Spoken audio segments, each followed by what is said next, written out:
Hey guys, welcome back to my channel. I hope you're all well and having a great day. So first of all, I just want to apologise for my absence from this channel.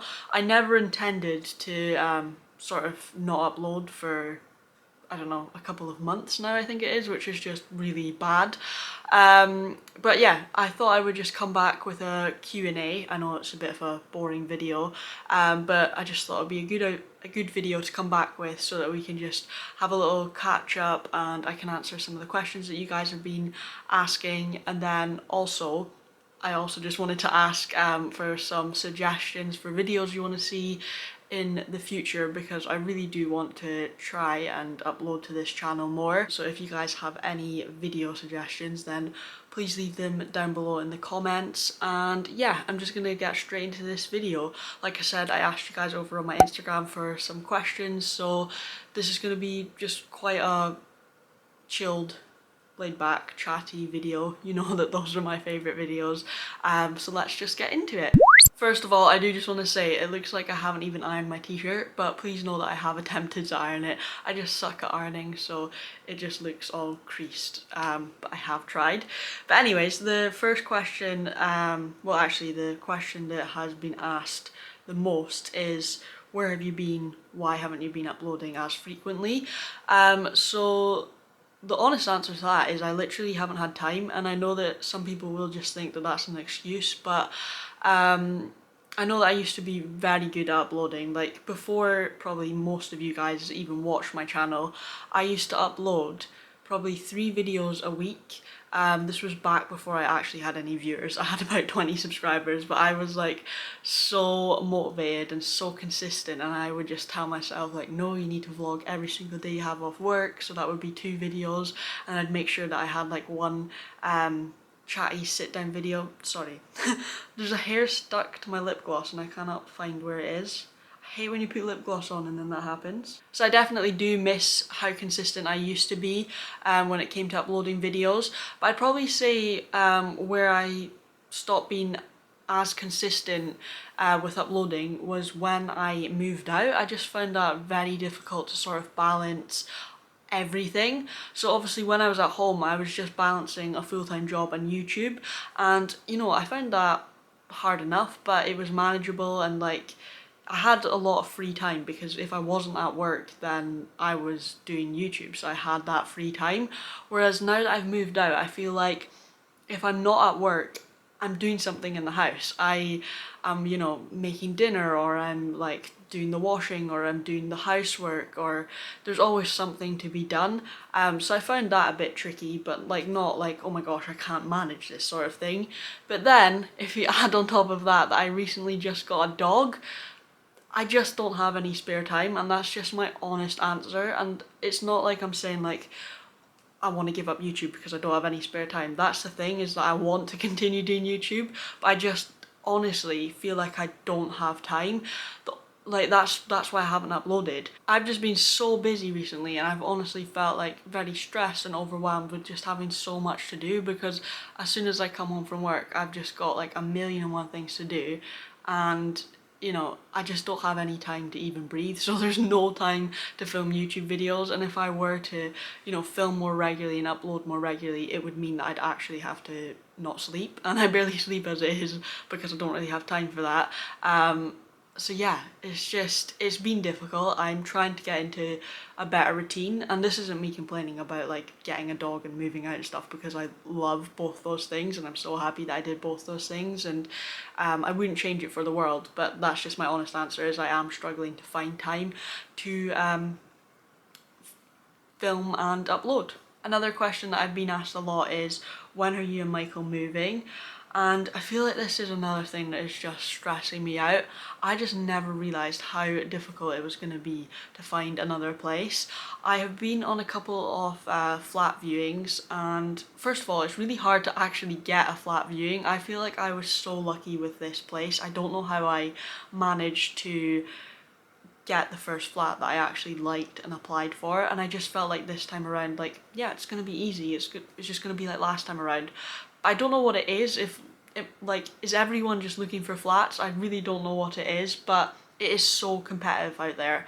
So if any of you guys are like looking for a property right now, let me know in the comments if it's the same for you. Like, are you finding it difficult to even get flat viewings or house viewings, and when you get them you're just finding that it's so competitive that you just have no chance? Because that's how we're feeling at the moment. So first of all, the actual finding a property that allows pets is so difficult. So when you actually do find a property that does accept pets, there are so many people that want that property, because I guess a lot of people are looking for a property that accepts pets because there's not many of them out there. So if you want a pet, you know, you're just expected to be able to buy a house. There's not many places that you can rent that allow pets. So we have come across a few, but there's always been something. So like, for example, there was one that we found that accepted pets, but the staircase was like one of those metal staircases that had gaps in it about that big, and we have a little Yorkshire Terrier, so we just thought that is not safe. He would literally just fall through those stairs, so that was annoying because otherwise the property was absolutely perfect. So yeah, that one was a no. And then I'm trying to think about other ones. And then there was another property that I went to go and view a couple of weeks ago, and it was just perfect. It was everything that we were looking for. The landlord was lovely and she was like, yes, I accept pets, and she showed me around and it was just beautiful. It was perfect. But the only thing was that there was furniture in it, and I was so confused because in my mind I'd only applied for properties that were unfurnished because, you know, we have all this furniture that I literally spent a fortune on, so I do not want to have to give all that furniture away. So yeah, I was walking around this property and there was furniture in it, and I didn't know how to like say to her without coming across as stupid and just sounding like an idiot, like, why is there furniture in here?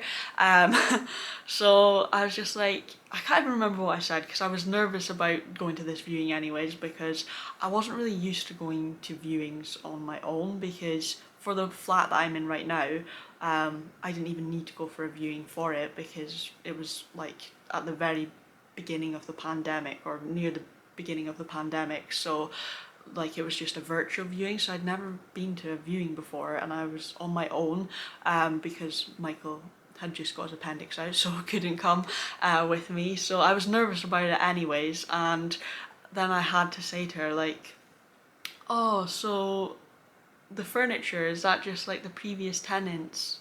Like, I tried to make it sound like that. I don't know, I probably sounded like an absolute idiot.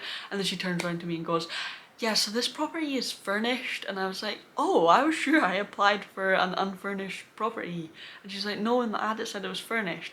But still to this day, guys, I don't remember applying for a furnished property.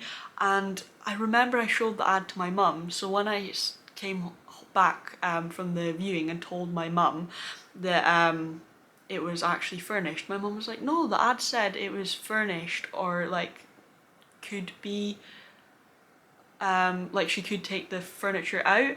So both my mum and I thought that, so that was just weird. And it was just so disheartening because I just went into this viewing thinking like, yes, this is the one. It's been so difficult, and it still is so difficult. Like, I am constantly on Rightmove and Zoopla and like just everywhere, just constantly refreshing for properties to come up. And there's been so many properties that, well, not so many because there's not that many that accept pets, but there have been a good few properties that we have requested a viewing for, and they've got back to us and said like, sorry, this property is so popular, we're not taking any more viewings. And this is like with me literally responding within an hour of the ad going up. So it's just crazy. You have like, it's so competitive right now, and you just have to apply like as soon as an ad goes up. If you apply an hour later, then you're too late, basically. So yeah, to answer the question, we have no idea when we're moving, like as soon as possible, but it's just proving to be really difficult. And I'm not gonna lie, that's something that is stressing me and is getting me down a lot. So I just, all I can do is, fingers crossed, hope that we're in a property that accepts pets by Christmas. That's my goal. That is my goal, and surely that is like achievable, because then I just, Oh, that would be such a massive weight off my shoulders. I'm so fed up of looking for properties. I definitely was so lucky with this one. I just got it right away. And I think like another thing that really did me good with getting this property was that I lived at home. So when a landlord asked like, oh, how much notice do you have to give? And I'd be like, oh no, I live with my parents, so I could literally just move in right away, and the landlord could get their rent like as soon as possible and their property would be empty at all. Whereas a lot like now, when a landlord asks us and we're like, oh, we have to give a month's notice, they're a bit like, and we even say to them like, oh, we'd be happy to try and juggle the two properties, so like we would be able to move in like straight away pretty much, and we just juggle the two properties because we're that desperate. But still, people are not taking us on. But anyways, I could ramble about this for ages, and I realise I have been rambling on far too long about properties, so let's move on. How is Harley? So if you don't know, Harley is mine and Michael's dog, and yeah, he is doing really good. Like I mentioned over on my vlogging channel, we've actually been seeing a dog trainer, and he's definitely making progress. Sometimes it feels like he's not, but when I look back on it, like, and look like where he was when we first got him to where he is now, there definitely is progress. It might be just a small amount and it's taking a while, but that's to be expected. But basically, to sum it up, when we first got Harley, he was just very anxious and nervous around other people and other dogs. So every time that I take him out for a walk, he barks like mad at dogs and people who pass by. So we've definitely noticed a difference with people. Like, he is still scared of strangers and he will bark at them when they, like, we're out for a walk and they pass by, but definitely not as much as he was in the beginning. And the thing with Harley is that inside he is like a completely different dog. It's like two different dogs. Inside, like when he's in an environment that he feels safe and secure and that he knows, and he's with people that he can trust and he knows that, you know, they're not going to hurt him, he is a completely different dog. He's so calm, he's relaxed, like he's no bother at all, and he just loves being around like all my family and that, and people that he knows, and he can trust. We've not made massive progress with him with other dogs, and I feel like that's because the only interaction he gets with a dog is when he is on a walk. So obviously he's made more progress with the whole people thing because he's around a lot more people, whereas dogs, he's not around any dogs. Only on walks is when he sees a dog. So he sees a dog, he barks at it continuously, barks like mad. There's no way of sort of distracting him or getting his attention back on you. It's like once he's seen a dog, he's petrified and he's gonna try and scare it away, or like warn it off. I think that's what he's doing anyways. So yeah, we kind of just walk past the dog because he doesn't stop barking, and then most other owners are like, oh my gosh, that dog's so vicious, and will like try and keep their dog away from him, which I completely understand. So he just doesn't get any interaction with dogs. So that's what I was saying to the dog trainer, and he basically said that he has like dogs that they use for training that he can sort of introduced to Harley in a obviously safe and secure and controlled environment. So that's what we did in our last session, and I feel like that's the best session that we've had so far, because it's where I actually felt like we had made a little bit of progress with Harley. We basically went to this field and the dog trainer had two other dogs that he introduced to Harley, like obviously from a distance at first. So we just started off walking up and down the field at a distance, and even from a distance Harley was so anxious, on edge. He was just constantly barking, so he barked and barked and barked for literally probably the first half an hour, just like barked continuously straight, like no stopping. I was literally like, does he not get tired of barking? And the dog trainer was like, yeah, you'd think so, but nope, he was just so scared, bless him, that he just barked non-stop.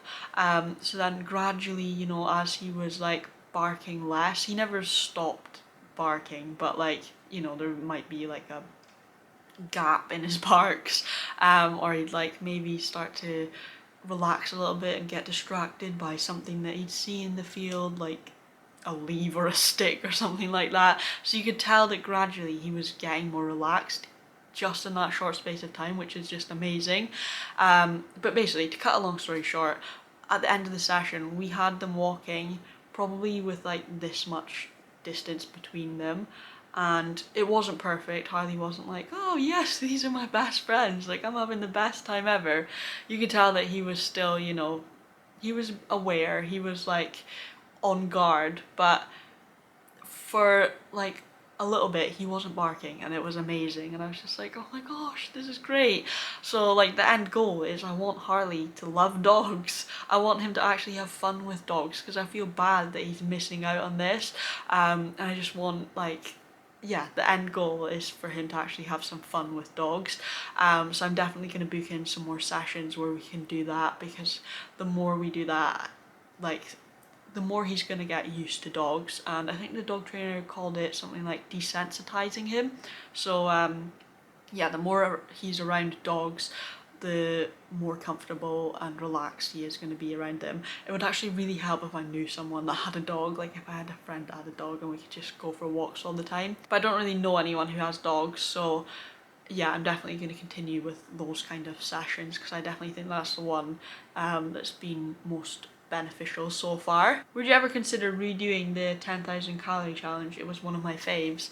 Do you know what? I've actually thought about redoing this before, and I feel like I would love to give it another go, but I just got so ill last time, and yeah, it sort of put me off doing it again. I feel like if I were to do it again, I'd probably have to do it when I'm like on holiday from work. That probably sounds so stupid, but I don't, like, I feel like I'll get sick again, so I don't want to do it on just like a day off I have in the week and then make myself sick, and then basically either probably have to go to work sick, because I can't afford to take time off work, so I can't afford to just like take a day off work because I'm sick, so I would have to go to work sick, and I just don't really fancy doing that. So yeah, that's what's putting me off doing the 10,000 calorie challenge again. But yeah, maybe one time when I'm on holiday and if, you know, I do get sick from it, I can actually rest, maybe I'll do it then. What's the coolest place you've ever been to? Probably the Sahara Desert, just because never in a million years did I think that I would ever go there, let alone like on my own at the age of like 18, was I, or something. Like, it was just the most amazing experience of my life. I just still can't believe that I did that, and just like the whole camel thing, like just being on the camels in the Sahara Desert, like one of the most incredible places in the world. And then just like the whole like camping there and like falling asleep under the stars, it was just the most like magical experience ever. It just is one of those things that I think back to and I just don't think that it's real. Like, I just can't believe that's real. I can't believe I did that. So yeah, either the Sahara Desert or the Rainbow Mountains in Peru. Again, something that just didn't feel real. Like, even when I look back on the pictures of it now, I'm just like, that doesn't look real. That looks like something from, again, a fairy tale, or like, I don't know, it looks like something from a storybook or something. It just doesn't look real. So yeah, that was just something that was just mind-blowing when I saw, because I remember actually getting to the top and just crying, because I was like, oh my god, this world is so beautiful. And yeah, I got emotional. Any exciting plans for the rest of this year and next year? So as for this year, not really. To be honest, I'm just really looking forward to Christmas. I'm looking forward to it getting cold. I want it to be cold so bad. Like, how are we in September and I'm literally in a t-shirt, and I went out in a t-shirt today. Like, I had a jacket on when I walked Harley, and I had to take it off because it was just roasting. Like, I love the sun, but in summer, like, I'm just ready for cozy movie nights and hot chocolates, blankets, wearing my hoodie. Like, that's what I'm really looking forward to. So yeah, I'm just really looking forward to Christmas, like having a good Christmas with my family and spoiling all of my nieces and my nephew. And yeah, that's it for this year. Next year, I don't know, I'm just really excited for next year to kind of be a more normal year. I definitely feel like it is going to be, like, you can do more next year. Like, this last couple of years I feel like I haven't really done anything, but I think that pretty much everyone feels like that because everyone's lives have almost been on hold because of the pandemic. So yeah, I'm just looking forward to next year just being able to do like more normal things. Like, for example, I already have like 2 concerts booked to go to, and I'm so excited because I haven't been to a concert in years. And if you've been watching me for a while and you've been watching my vlogs, you'll know that I love to go to concerts. So yeah, I've got 2 of them booked to go to next year, and probably just other things like little theatre trips. I want to do like more weekends away and stuff like that. I would love to go on holiday next year because I actually haven't been abroad since I did my volunteering trips, which was so long ago. So I really want to go abroad again, but now I have Harley. Obviously I know that millions of people in this world have a dog and still go away on holiday because, you know, they either have family to look after them or like dog boarding and stuff like that. So I know it is possible, but I'm just, I don't know, Harley's got like bad separation anxiety and I'm just like scared of leaving him for like a week. I've only left him for like 2 days and that was bad enough. So a holiday next year would definitely be amazing, but I can't lie, I am nervous about like leaving my dog for a whole week or something like that. But we'll see what happens. This is a good question. Do you worry / feel you grow apart more from siblings as everyone grows up? You guys know how much I love a deep question, but yeah, I wouldn't say that it's something that I worry about, but I definitely feel like it is more, like it is natural for that to sort of happen. But when I think about it, have we really grown apart? No, I think we just spend less time together, which I think is normal. So for example, my older sister doesn't live in the same city as me, so I see her less, but it doesn't mean like we've grown apart. Like I see like my other siblings less as well because I don't live in the same house as them anymore, and you know, everyone's got their own lives. Like my other siblings are in relationships and they have children, and I have my own relationship and I have things that I do and they have things that they do, so it's very normal for that to happen. But I don't feel like I've grown apart from them, I just feel like I see them less. But every time that I do see them, like, we're so close and that amazing bond and relationship is still there. And I know that I can talk to them about anything and that they're always going to be there for me. So it doesn't matter that I don't see them as much because I know that they're always only a phone call away, and that if I ever needed them, they'd be there for me. So I definitely don't feel like we've grown apart, we just see each other less. But that also means that when you do see each other, it's more special and just more precious, so you appreciate seeing them more. My camera just cut me off there because apparently the internal part of my camera is too hot, so it needs to cool down. So if that isn't my cue to shut up and finish this video, then I don't know what is. But anyways, I hope you guys really enjoyed watching this video. I know it wasn't very exciting, but I just enjoy doing these catch-up videos. So yeah, as I said before, let me know in the comments down below any videos that you want to see from me in the next couple of weeks and months. I'm looking forward to sort of autumn and winter and Christmas content. But yeah, if you did enjoy this, please don't forget to give it a big thumbs up and don't forget to hit the subscribe button, and I will see you guys again very, very soon for another video. Thanks for watching. Bye!